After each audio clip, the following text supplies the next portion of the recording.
Iglesia, la nueva serie que voy a iniciar, titulada El misterioso rapto de la Iglesia. Esta es la segunda conferencia. Y hemos visto en la primera conferencia rápidamente la cantidad de controversias, de barbaridades, así lo puedo definir yo y calificar, que se han mencionado acerca del rapto de la iglesia.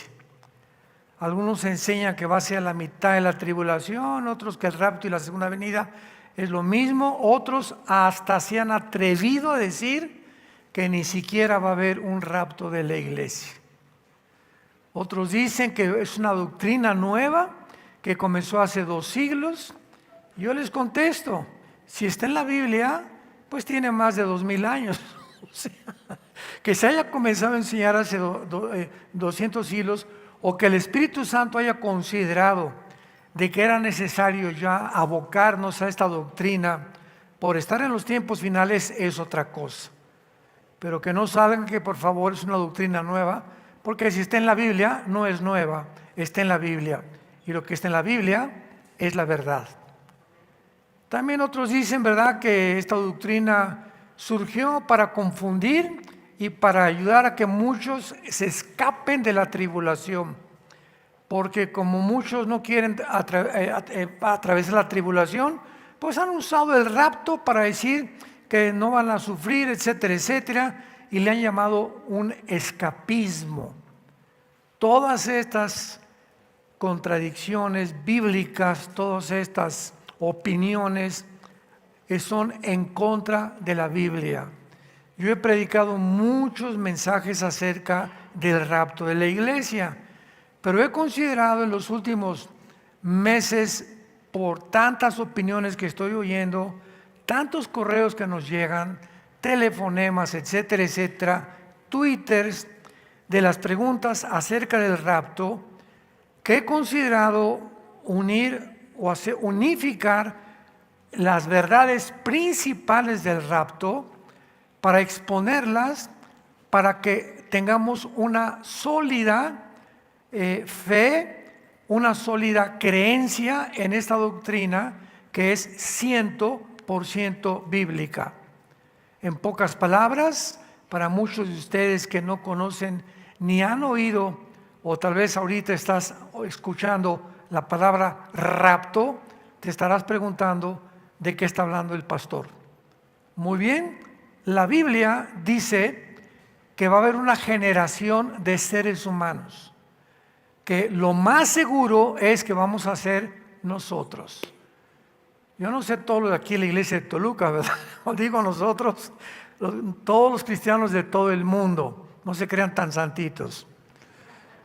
Y que este grupo de cristianos de todas las naciones que seguimos a Jesucristo, vamos a desaparecer en un parpadear de ojos del planeta Tierra.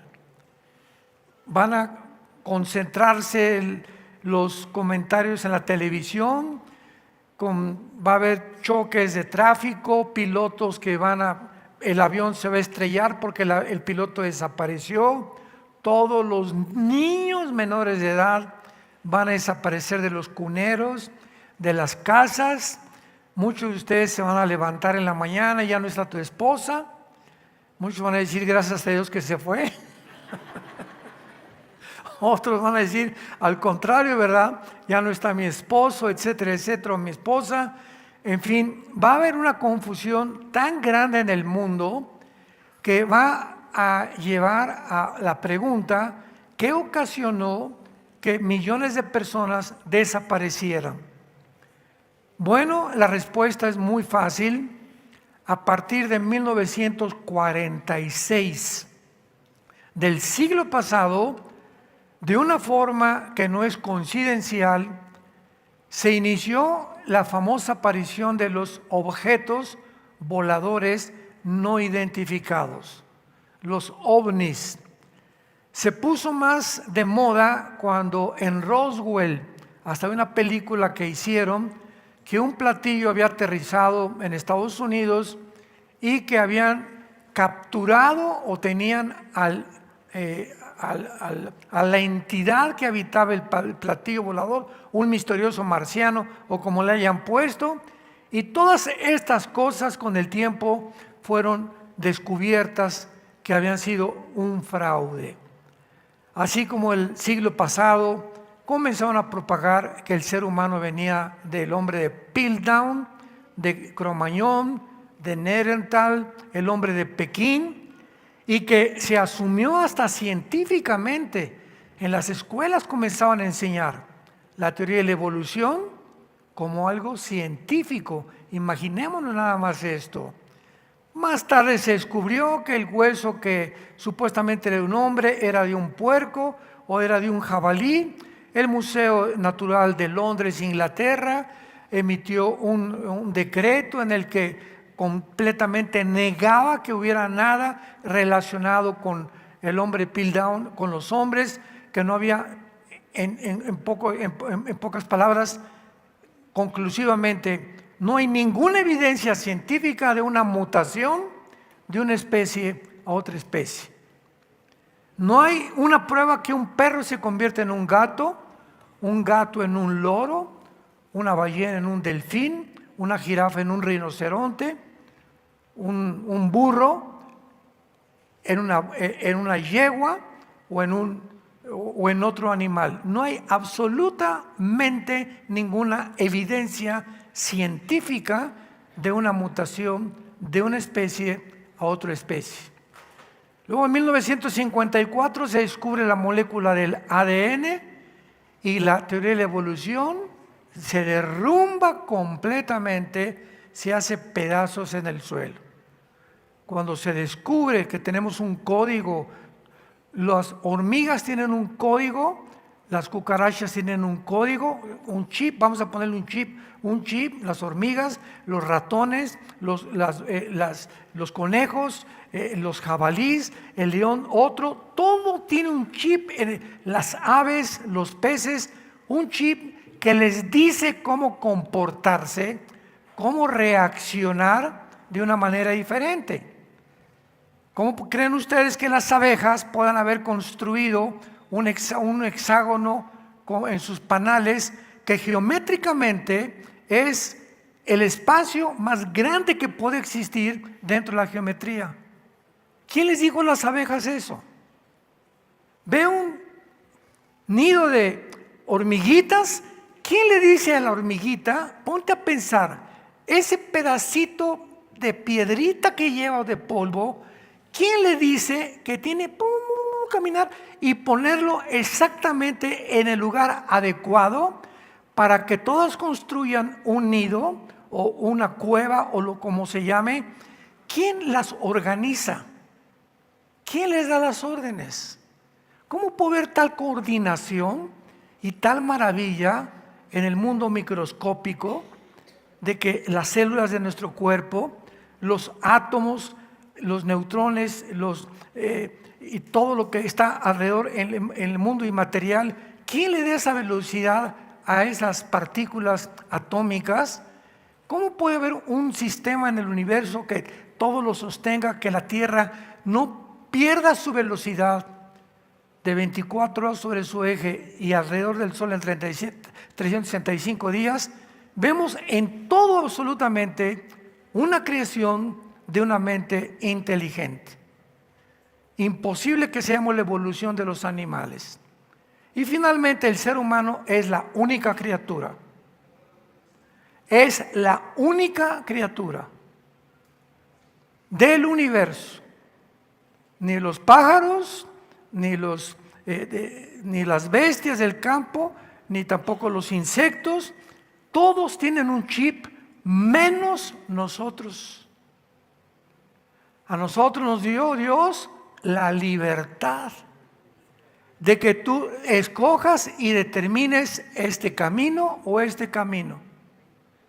No estamos programados ni autodeterminados en la vida, como lo están los animales, y por eso no pueden ser juzgados los animales cuando un león mata a un conejo o mata a un jabalí. Y cuando un tiburón mata a los demás peces, porque es la ley de la sobrevivencia. Pero nosotros los seres humanos, Dios nos dio, no nos puso un chip, no nos programó, nos dejó para que nosotros tuviéramos la característica más grande que tiene el ser humano, que es el libre albedrío. La facultad de que tú escojas el cielo o el infierno. Que escojas vivir como un palestino, ¿verdad? Completamente animal, como un animal, matar gente, robar gente, extorsionar gente, defraudar, divorciarte, hacer lo que te dé la gana, engañar a tu esposa, engañar a tu esposo. Tú puedes tomar la decisión que quieras, pero Dios va a juzgarte, tarde o temprano. Y en el rapto de la iglesia, cuando seamos sacados, vamos a estar enfrente de Cristo en el cielo durante 7 años, mientras aquí en la tierra pasan 7 años de la maldición más grande, de la maldad más grande, desbordada, sin que ya nadie detenga la maldad de los demonios, los ángeles caídos y Satanás operando e influenciando a los seres humanos a matarse unos a otros. Con los 21 juicios de Dios que están en el libro del Apocalipsis. Y vimos que el rapto, los 3 pasajes que hablan del rapto es 1 Tesalonicenses 4, si los quieres apuntar, del 16 al 17, 1 de Tesalonicenses 4, 16 y 17, 1 Corintios 15, 51 al 53, y el Evangelio de Juan 14, del 1 al 3. Esto es una breve resumen de lo que vimos hace 1 hora en el estudio anterior. Muy bien, abran sus Biblias. Siempre he dicho que los que traen la Biblia son los que se van a ir en el rapto.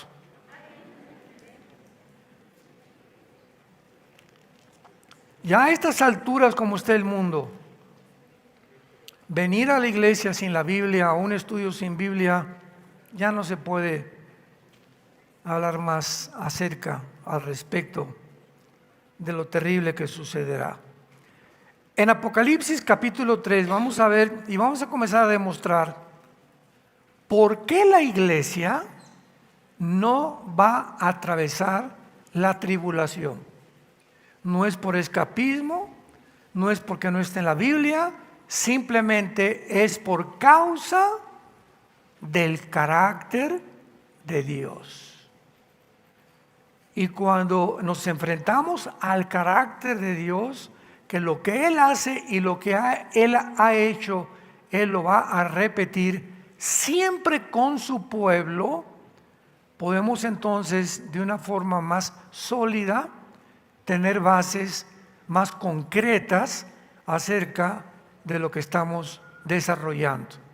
En Apocalipsis 3, versículo 10, dice la Biblia: por cuanto has guardado la palabra de mi paciencia, yo también te guardaré de la hora de la prueba. De la hora de prueba que ha de venir sobre el mundo, no sobre la iglesia, sobre el mundo entero, para probar a los que moran sobre la tierra. Muy bien. Este versículo, hay personas que se han atrevido a decir, desde luego, los que no creen en el rapto, que cuando dice, te guardaré de la prueba, Dios no va a sacar del mundo a millones de cristianos, sino que simplemente van a pasar la tribulación, pero nos va a proteger de las pestes, de las erupciones volcánicas, de los terremotos, de la persecución del anticristo, etcétera, etcétera. Todas estas cosas contradicen la Biblia, porque en el Apocalipsis encontramos ya nada más en el 5º sello las almas de los mártires muertos por el anticristo. En Apocalipsis 7 encontramos a miles de seres humanos de toda tribu, de toda la nación en el cielo, y le pregunta Juan a uno de los ancianos en el cielo y a los ángeles, ¿quiénes son estos Y le contesta en Apocalipsis 7, han salido de la gran tribulación. Entonces, eso de que Dios nos va a guardar y proteger, al contrario, los que se conviertan en el tiempo de la tribulación, la mayoría morirán como mártires. Y esta es la maravillosa promesa que Dios le hace a la iglesia de Filadelfia. Mientras que las 7 iglesias, capítulo 2 y capítulo 3 de Apocalipsis, fueron iglesias históricas del Asia Menor, las palabras de Cristo para cada una de estas iglesias no solamente fueron dirigidas a ellas, sino a todos los cristianos de todas las épocas. ¿Cómo sabemos que los mensajes a las 7 iglesias de Apocalipsis 2 y Apocalipsis 3 no solamente eran para las 7 iglesias de aquel tiempo que territorialmente ocupaban geográficamente lo que es ahora Turquía?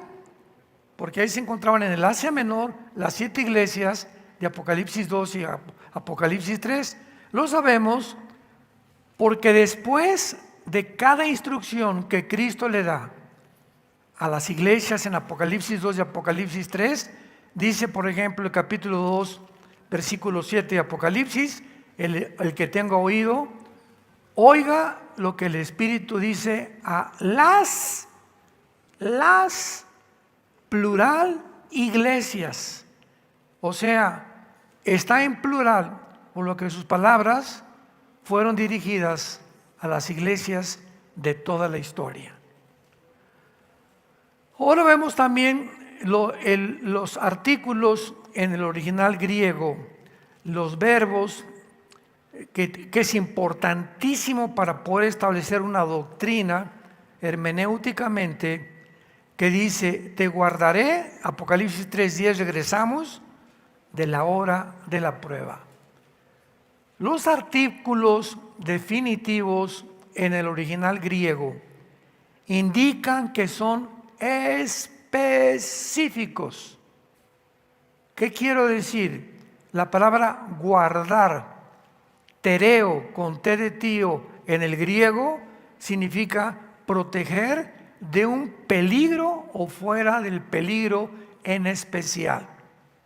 Te guardaré, te protegeré, tú no atravesarás este peligro. También notamos otro artículo definitivo en la frase, la hora de la prueba. Porque los artículos definitivos en el griego indican que son específicos y no solo cualquier tiempo de prueba de la vida. Es un tiempo especial que vendrá en el que va a haber una prueba que nunca la había habido. Mateo 24:21, apúntalo. Mateo 24:21, porque Jesús dice, vendrá el tiempo en el que el mundo verá una tribulación como nunca, jamás la ha habido. Porque hay muchos que dicen, bueno, es que la tribulación siempre ha habido en el mundo. Sí, siempre desde que Caín mató a Abel. Guerras, rumores de guerras, golpes de estado, asesinatos, crímenes, secuestros, divorcios, etcétera, etcétera, fraudes. Siempre el mal ha existido. Pero esta hora es una hora específica para un tiempo determinado, que es el tiempo de la gran tribulación. Porque si no, ¿cuál hora de la prueba sería? Oye, Señor, yo he tenido tantas pruebas, pues ¿de cuál hora, verdad? Me estás prometiendo que me vas a librar de una hora que vendrá sobre el mundo entero, no solamente sobre mi vida, ni sobre la iglesia de Toluca, ni otra iglesia, va a ser sobre el mundo entero. ¿Cuál es esta prueba? La gran tribulación, mencionada también en el Antiguo Testamento. Ahora veamos en el Antiguo Testamento este tiempo que se menciona como una hora de una prueba que va a venir sobre el mundo entero para probar. Nosotros ya fuimos probados, para probar a todos los moradores de la tierra. Isaías capítulo 2. Y veamos también que todos estos versículos que vamos a leer, que hablan de la tribulación, En el Antiguo Testamento se usa la frase la ira de Dios, el gran día de Jehová, el día del ardor de la ira de Dios. Todas estas frases siempre en el Antiguo Testamento siempre se refieren a la tribulación de Israel. Nunca jamás encontramos en el Antiguo Testamento la tribulación de la iglesia. Este es otro punto muy sólido para demostrar. Isaías 2, del 10 al 12.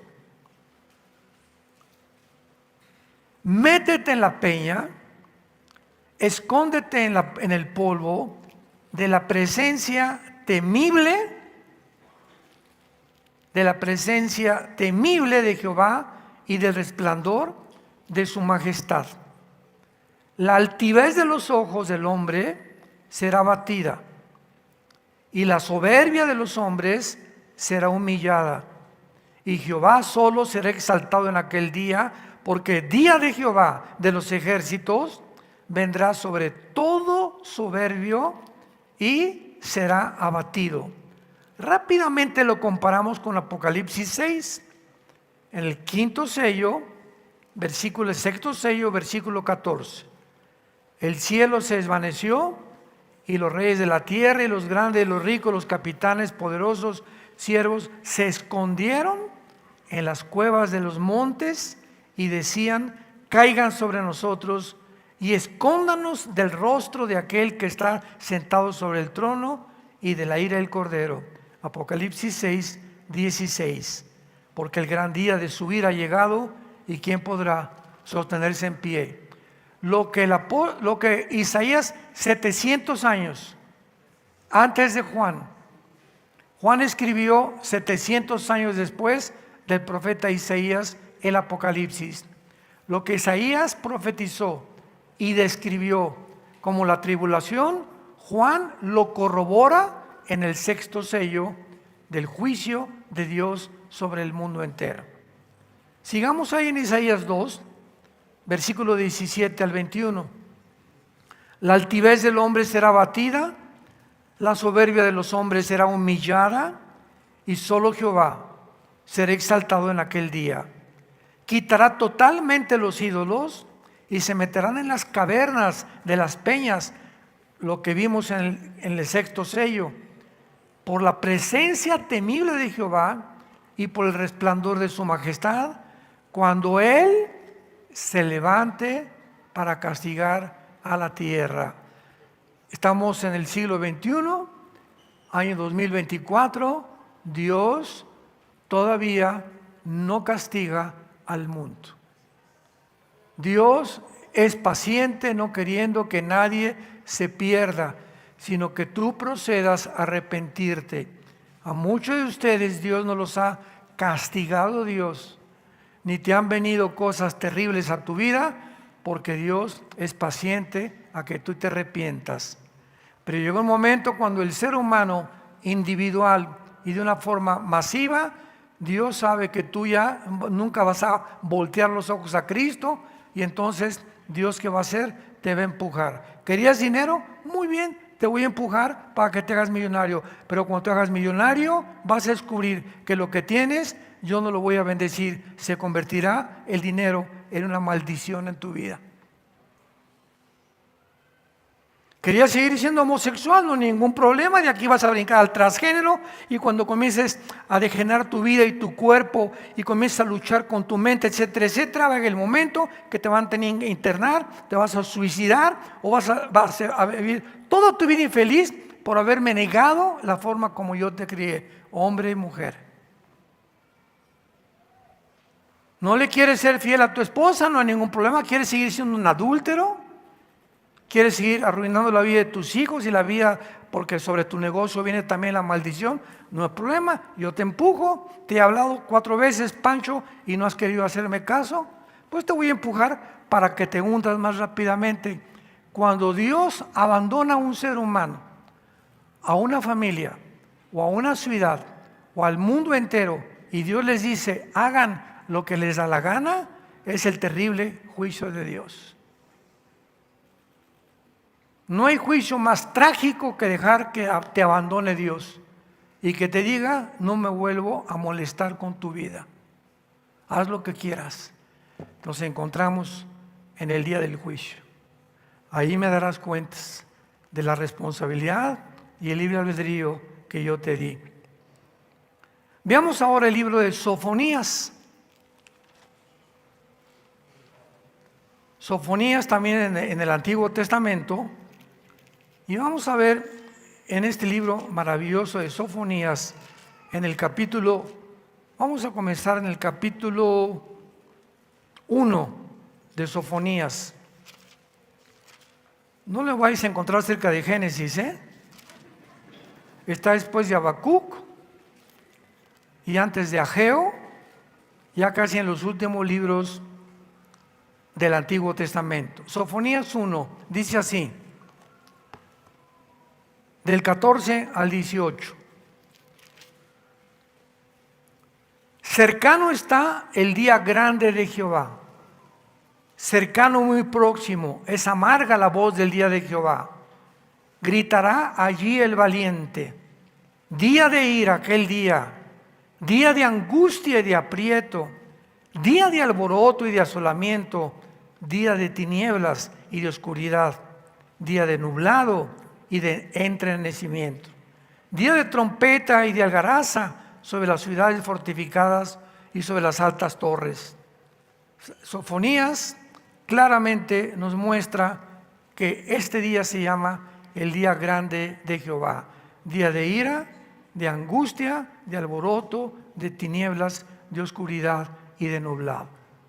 Y en ninguna parte encontramos nosotros que la iglesia pueda ser mencionada. Ahora, muy bien, cuando nosotros estudiamos que la única manera de ser librados, de estos terribles juicios será mediante el rapto de la iglesia anticipadamente, y los que hayan sido sellados por Dios en la tribulación. Son los únicos que van a escapar.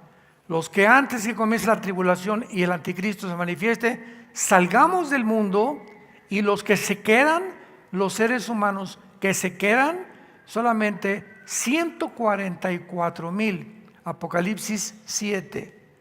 Judíos étnicos, 12,000 de cada tribu, van a ser sellados para que no puedan ser alcanzados por el anticristo hasta el final de la tribulación.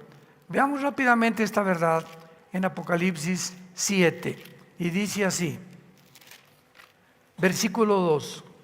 Vi otro ángel que subía de donde sale el sol, y tenía el sello del Dios vivo, y clamó a gran voz a los 4 ángeles, a quienes se les había dado el poder de hacer daño a la tierra y al mar, diciendo: no hagan daño a la tierra, ni al mar, ni a los árboles, hasta que hayamos sellado en sus frentes a los siervos de nuestro Dios.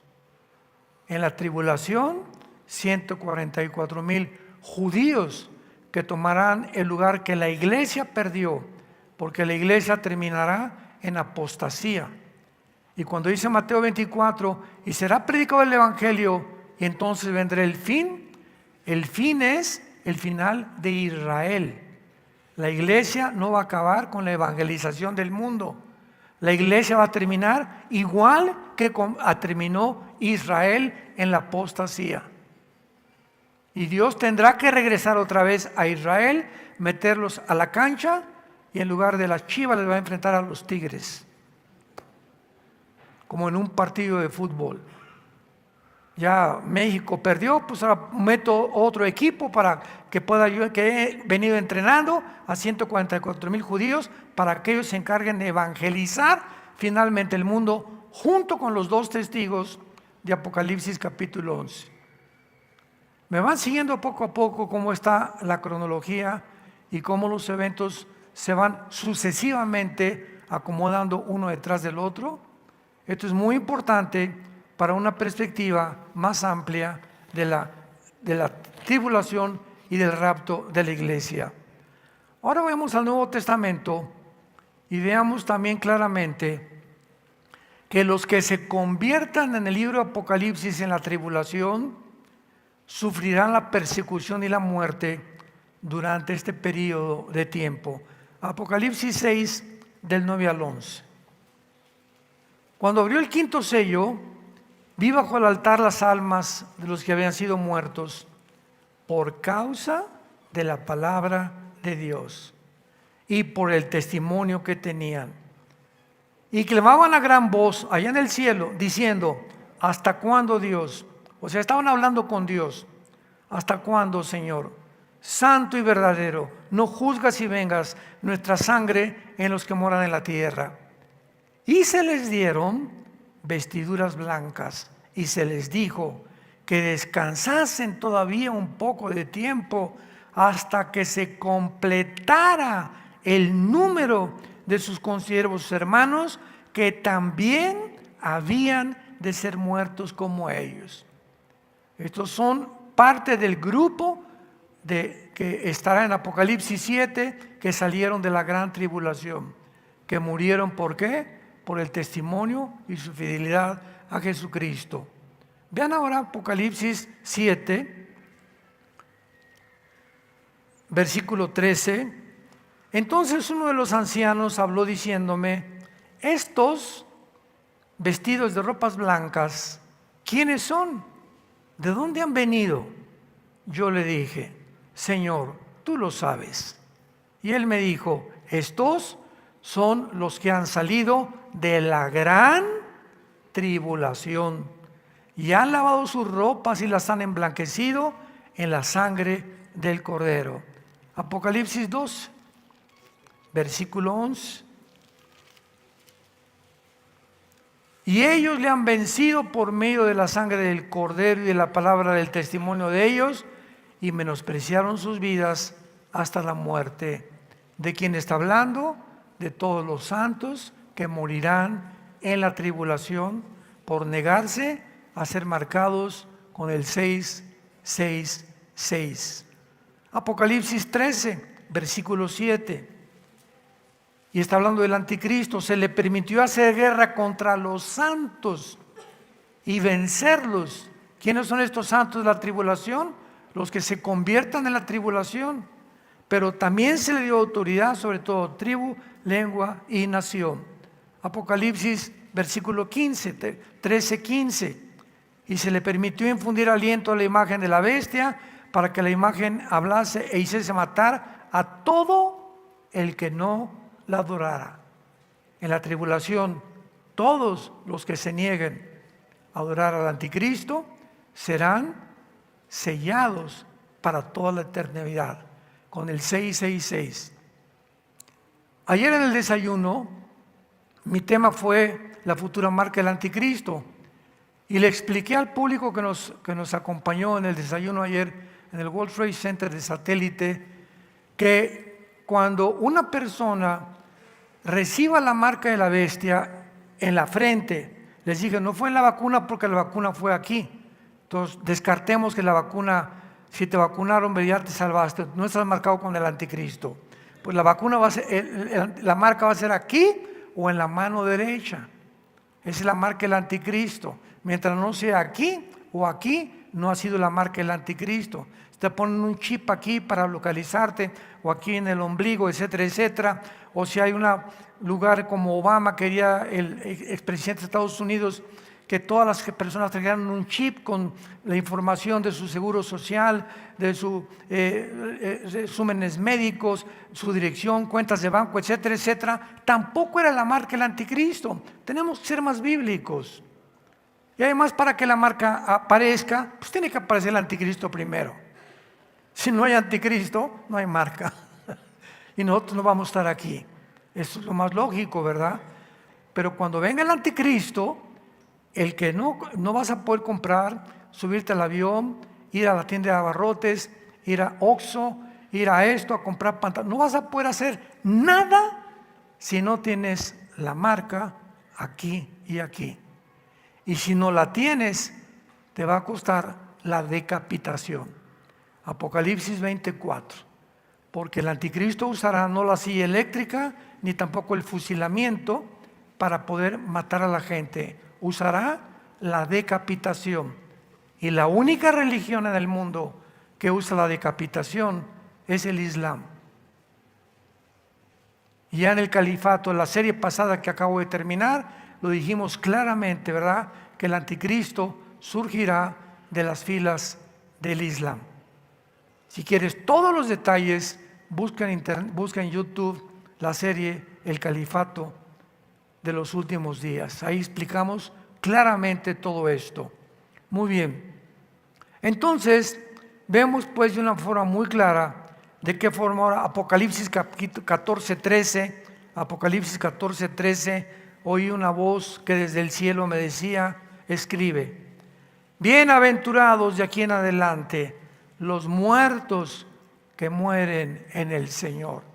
Ahí están todos los santos que durante la tribulación se van a convertir, pero todos morirán como mártires.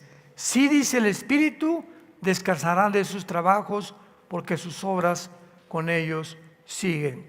Apocalipsis 17, versículo 6. Vi a la mujer ebria de la sangre de los santos y de la sangre de los mártires de Jesús. Y cuando la vi quedé asombrado con gran asombro. Vemos que el sistema religioso que se va a unir a la persona del anticristo, dirigida por el falso profeta, este sistema religioso va a implantar una sola religión, que será el Islam, en el mundo entero.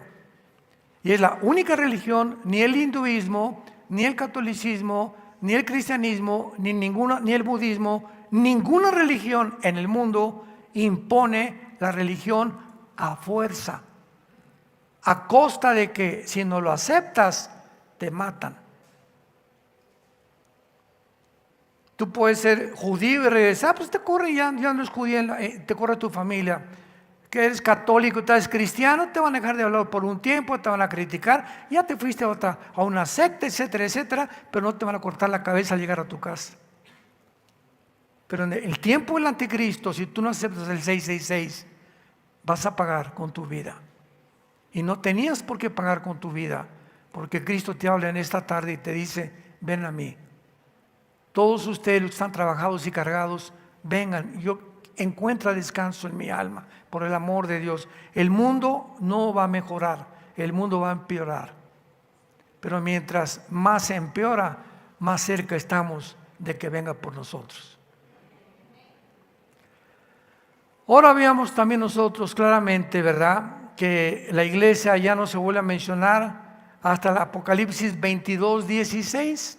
Lo que el Espíritu dice a las iglesias es Jesús vuelve a recordar que el Apocalipsis es la revelación de su conocimiento a las iglesias.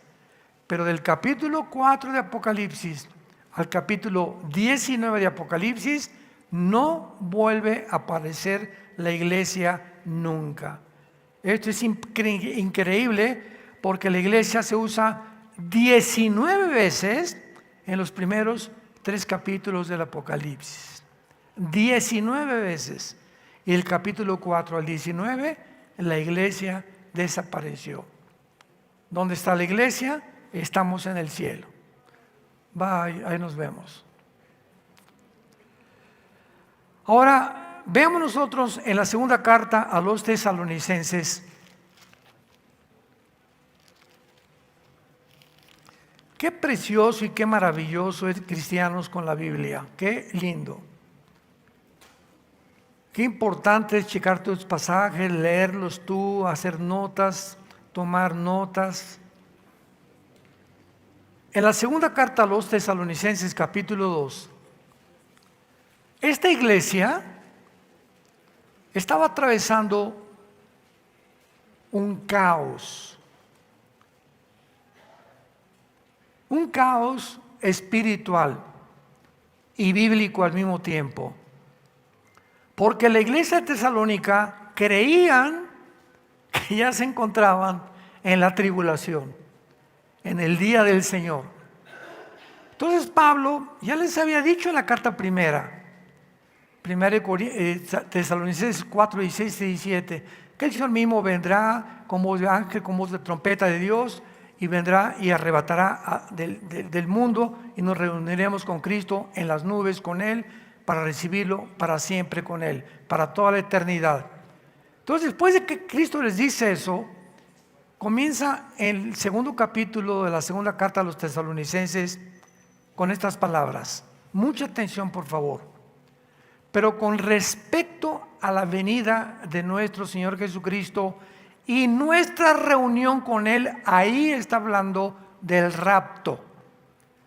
Con respecto a lo que yo les dije en la primera carta, que nos vamos a reunir con Él en el cielo.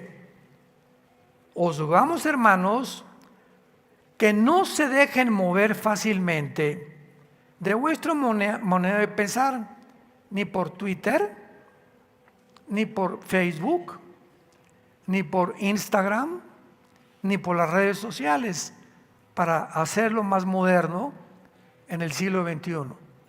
Porque hay tantos chismes por todos lados, como no nos imaginamos, de tantas personas que escriben en YouTube y TikTok, y quién sabe, TikTok como se llame. Yo en la vida veo eso, que me dicen, ¿verdad? Este y el otro, y que por aquí y por allá, y el hermano Alducin dijo esto, y el hermano fulano de tal dijo esto, y el hermano Chuy Olivares dijo esto, y este y el otro, y gente que no tiene el mínimo conocimiento, ni siquiera un grado teológico, pero lo hace para causar controversia, y la gente es bien morbosa.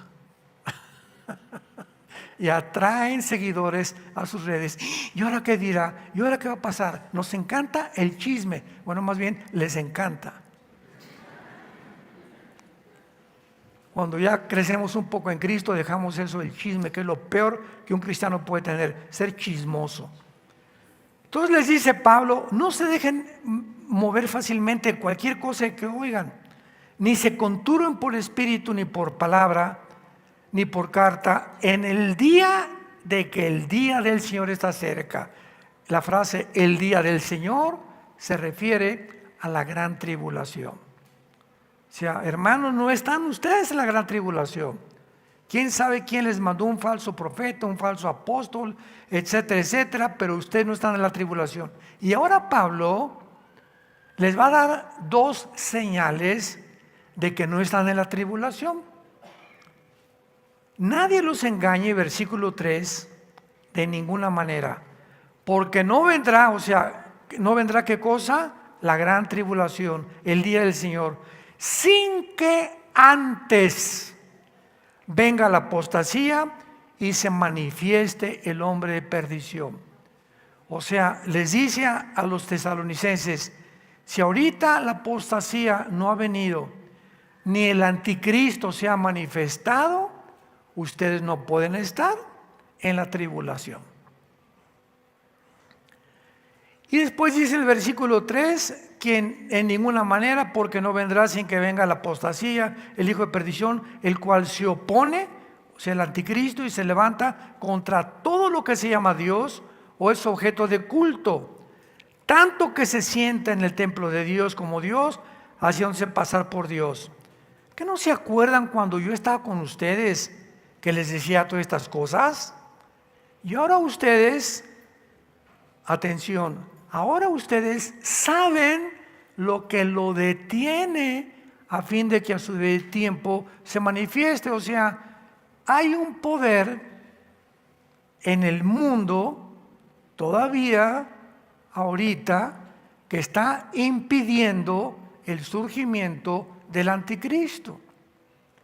Mientras la iglesia esté en el mundo, el anticristo no se puede manifestar. Y ese poder que está en la iglesia es el poder del Espíritu Santo. Entonces, cuando la iglesia salga, el Espíritu Santo seguirá operando en la tribulación, pero de otra manera como operó en el Antiguo Testamento.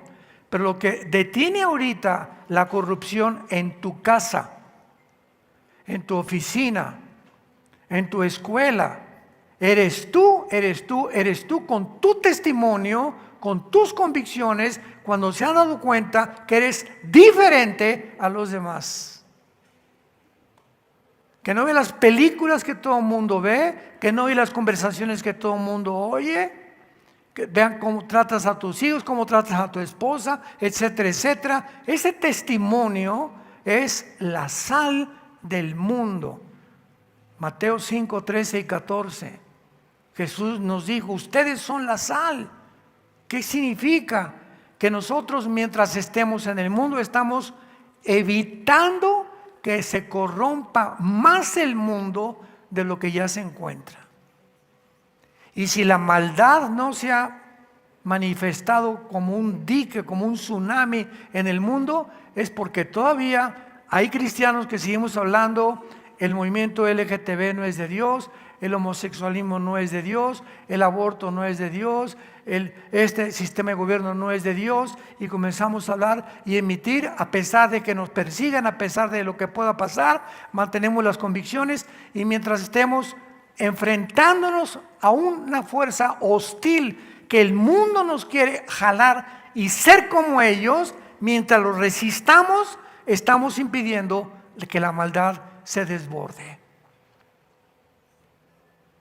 El día que tú comienzas a leer pornografía, escúchame varón que me escuchas, le has abierto la puerta a la maldad para que los demonios se vengan sobre tus hijos. Y sobre todos los que tienen hijos menores de edad. El día que tú comienzas a tratar a tu esposa como una muchacha, que es un objeto, tómala y déjala, y no le das un respeto ni a la reina de tu casa, en ese momento la maldad en tu casa y en tu matrimonio y en tu familia se va a comenzar a desbordar sin que te des cuenta, y cuando te des cuenta, tu ministerio y tu familia está destruida.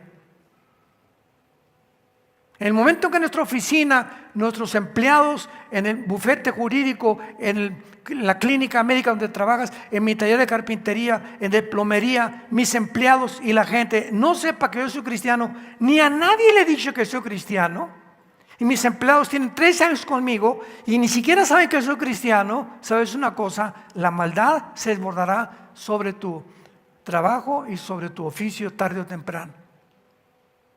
¿Qué es lo que detiene ahorita la maldad? Nuestro testimonio. Porque Dios no nos ha dado espíritu de cobardía, sino de poder, de amor y dominio propio. Timoteo, te exhorto que no te avergüences del evangelio de Dios, que no te avergüences ante tu familia, ni ante tus amigos, ni ante tus amistades, porque Dios no nos ha dado un espíritu de cobardía. Y si tú ese espíritu no lo tienes, que va en contra de lo que el mundo te está jalando, no eres cristiano. Hechos 1:8, y les daré poder cuando venga el Espíritu Santo sobre ustedes y me serán testigos. Desde que tú te convertiste te pregunto, ¿a quién le has dado testimonio del amor de Dios en la cruz? Comenzando con tu familia. No, pues no sé, hermano, tengo 4 años de cristiano y ahora que hago cuentas, revelas, pues no, les he dicho que Dios es bueno y que peace and love. Duda profundamente de tu cristianismo, porque Dios nos mandó a ser testigos, a enfrentarnos a un mundo que está corrompiéndose y predicar el evangelio de la gracia de Dios en la persona de su Hijo Jesucristo, que sacó la muerte, quitó la muerte y trajo la inmortalidad por medio de la predicación del evangelio. Se manifestó Jesucristo para quitar la muerte y podernos darnos la inmortalidad mediante la prédica de este mensaje. Así que entonces Pablo les dice, ustedes saben lo que lo detiene. Versículo 7. Porque ya está en acción, escuchen, el misterio de la maldad. Esta palabra iniquidad, a los que les interese, se tradujo iniquidad, es la palabra griega anomia, con A de Armando, anomia, que significa rebelión contra las leyes de Dios. Dios dijo, es hombre y mujer, el mundo dice, no es hombre, es mujer, no es mujer, es hombre. Dios dijo, velen por la vida, y la gente dice, no es así, podemos nosotros abortar. Al mes, a los 2 meses, etcétera. Dios dijo, séle fiel a tu esposa, mantengan el adulterio, el que comete adulterio corrompe su alma, verías y vergüenza hallará, y eso es lo que están haciendo. Entonces, cuando nosotros contradecimos esto, nos encontramos dentro de una dimensión que se llama la dimensión de la maldad, que está operando en el mundo de una forma invisible, sin que nos demos cuenta, tratándonos de alejarnos de Dios. Bueno, sí creo en la Biblia, ahí de vez en cuando. El viernes la leo un poquito más. El domingo ni la llevo a la iglesia.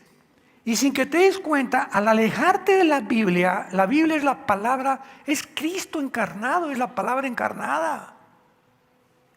Y cuando comienzas a alejar de la Biblia y de leerla, de memorizarla y de traerla y amarla y tomar y estudiar, etcétera, etcétera, sin que te des cuenta la maldad, como cuando entra la polilla a un mueble de madera. Yo hace mucho tiempo, cuando era misionero en la sierra entre Oaxaca y Guerrero, éramos muy pobres, comenzamos muy pobres. Teníamos un mueblecito que nos regalaron con 2 cajones para guardar nuestra ropa. Y un día llego con el mueble y le hago así, y así, ¡pum!, se cayó al suelo, lleno de polilla, no nos habíamos dado cuenta.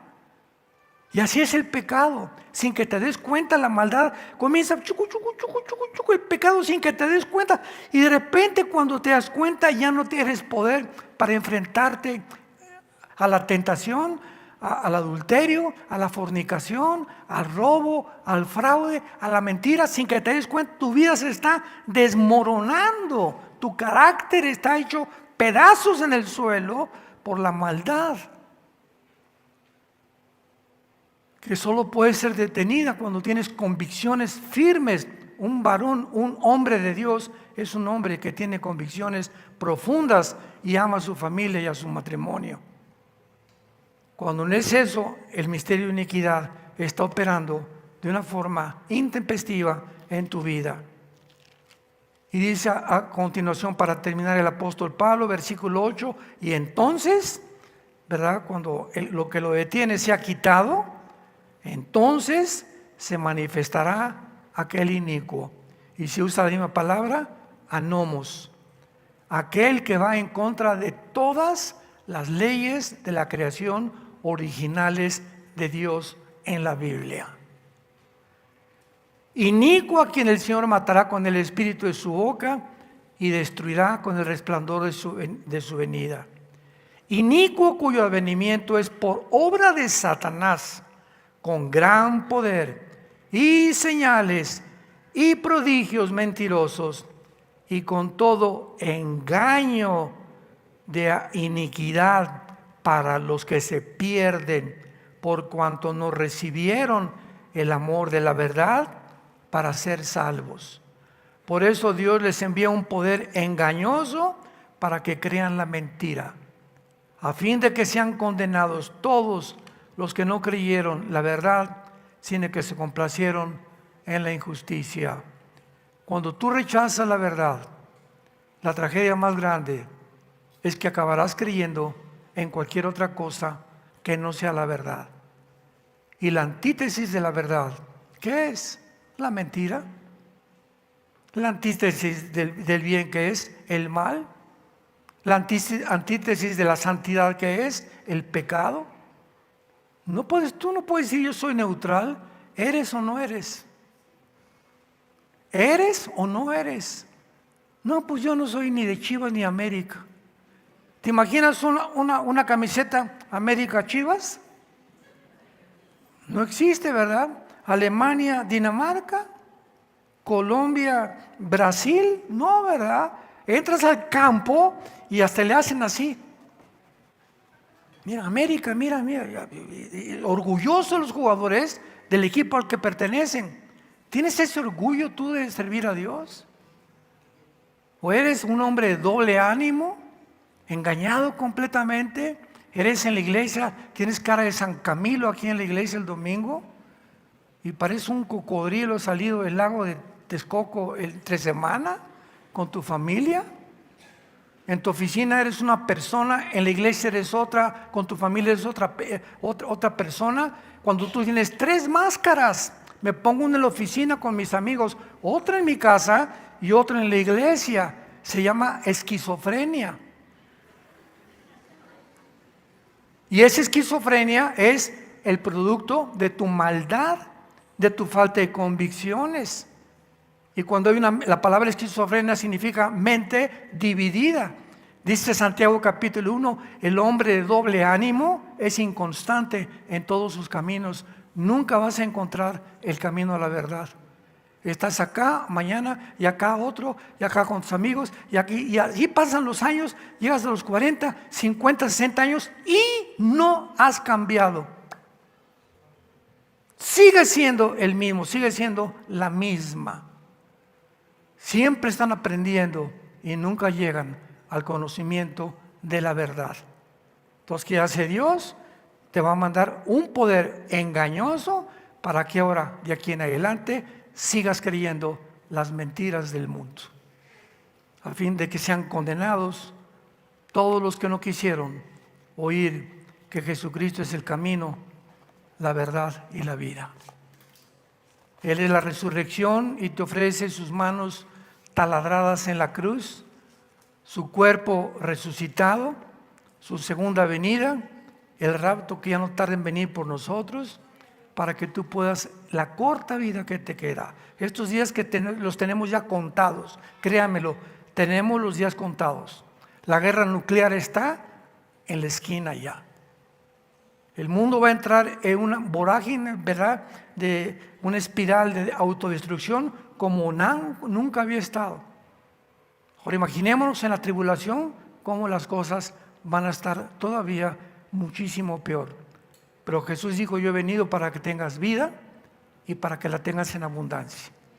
¿No quisieras tú en esta tarde entregarle tu vida a Jesucristo? Oremos. Te damos gracias, Padre y Dios de Jesucristo nuestro Señor, por habernos hecho renacer para una esperanza viva, por medio de la resurrección de Jesucristo entre los muertos, para una herencia incorruptible reservada para nosotros en los cielos, que somos guardados por el poder de Dios, mientras nos mantengamos creyendo y actuando como tú quieres que vivamos, porque somos protegidos por tu poder mediante la fe.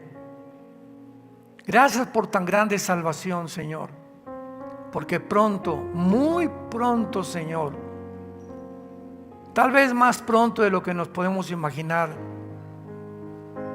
estaremos contigo. Tú secarás nuestras lágrimas, ya no habrá tristeza ni dolor, ni muerte, porque las primeras cosas pasaron. Crearás cielos nuevos y nueva tierra. Darás recompensas a todos los cristianos que fueron fieles hasta la muerte y que vivieron para ti, que amaron tu obra, que promovieron tu obra y que te sirvieron en espíritu y en verdad. Si tú en esta mañana, o ustedes que nos ven por la televisión, no tienes a Jesucristo en tu vida, dile estas palabras. Tal vez sea la primera vez que lo hagas, pero cuando oigas su voz, no te endurezcas. Hoy es el día de tu salvación. Este es el día que Dios escogió para hablarte y traerte al conocimiento de la verdad. Dile: Señor, te pido perdón por mis pecados. Creo que me encuentro en un camino equivocado, lejos de ti. Perdóname porque soy un pecador. Pero creo que en esa cruz tu Hijo pagó con su sangre por todos mis pecados pasados y que fue crucificado, enterrado y resucitado a los 3 días. Y porque creo que vives, Señor Jesús, te pido en este instante que entres a mi vida como mi Señor y mi Salvador. Ahora te doy las gracias por tan grande salvación, porque ahora en el día de mi muerte moriré en paz, sabiendo que tú me recogerás, y si vienes antes por mí, qué maravillosa experiencia tendré de no atravesar la muerte y formar parte del grupo de cristianos en el mundo que nos vas a levantar vivos y transformar nuestros cuerpos